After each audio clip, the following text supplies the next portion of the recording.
Praise the Lord. आज मैं अपने बारे में कुछ बताना चाहती हूँ, क्योंकि मैं समझती हूँ जो कुछ मैंने अपनी लाइफ में देखा और जाना, मैं अपनी गवाही सबको बताऊँ। मेरा नाम है वीरा वर्मा। मैं हिंदू बैकग्राउंड से आती हूँ। सुप्रीम कोर्ट की रिटायर्ड ऑफिसर हूँ। मैंने 40 साल वहाँ दिए और मतलब हमारा बैकग्राउंड हिंदू था, लेकिन किस तरह से मतलब मेरे जीवन में एक अद्भुत काम हुआ, मैं उस बारे में बताती हूँ।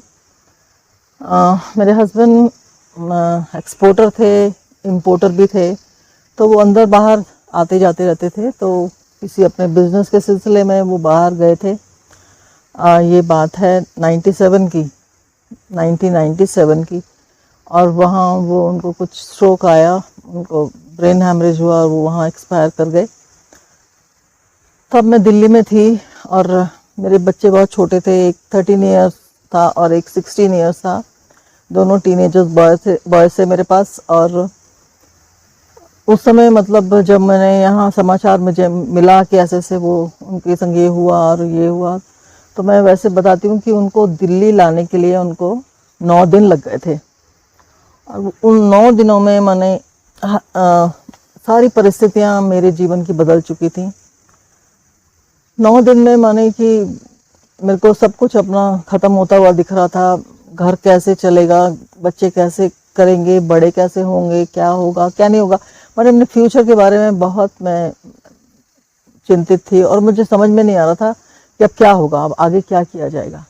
लेकिन उसी दौरान 9 दिन के दौरान, मतलब जब तक उनको लाया नहीं गया था इंडिया वापस उनकी बॉडी को, मेरे से बड़ी सिस्टर हैं जो हैदराबाद में रहती थी, उन्होंने प्रभु को ग्रहण किया था, लेकिन उन्होंने कभी हमसे जिक्र नहीं किया था इस बारे में। तो उन्होंने मुझे कंसोल करते हुए बहुत बताया कि विश्वास करो, परमेश्वर हमसे बहुत प्रेम करता है। लेकिन वो बातें उस समय में बड़ी बेकार सी लग रही थी कि कैसा परमेश्वर हमसे प्रेम करता है, मैं किस दौर से गुजर रही हूँ, ये परमेश्वर का प्रेम है क्या, बहुत सी बातें ऐसी थी।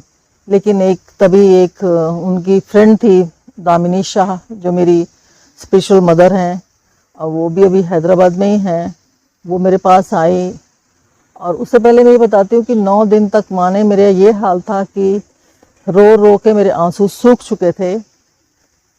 मतलब अंदर शायद अंदर से पानी आना बंद हो गया था, आंखों में से आंसू आने बंद हो गए थे। और मैं बहुत ये भी था कि मैं इतना रो रही हूँ, इतना चीखती थी उन दिनों। जब भी कोई मिलने आता था मुझे ये समझ में नहीं आता था कि, पर लेकिन आंखों से पानी नहीं आता था।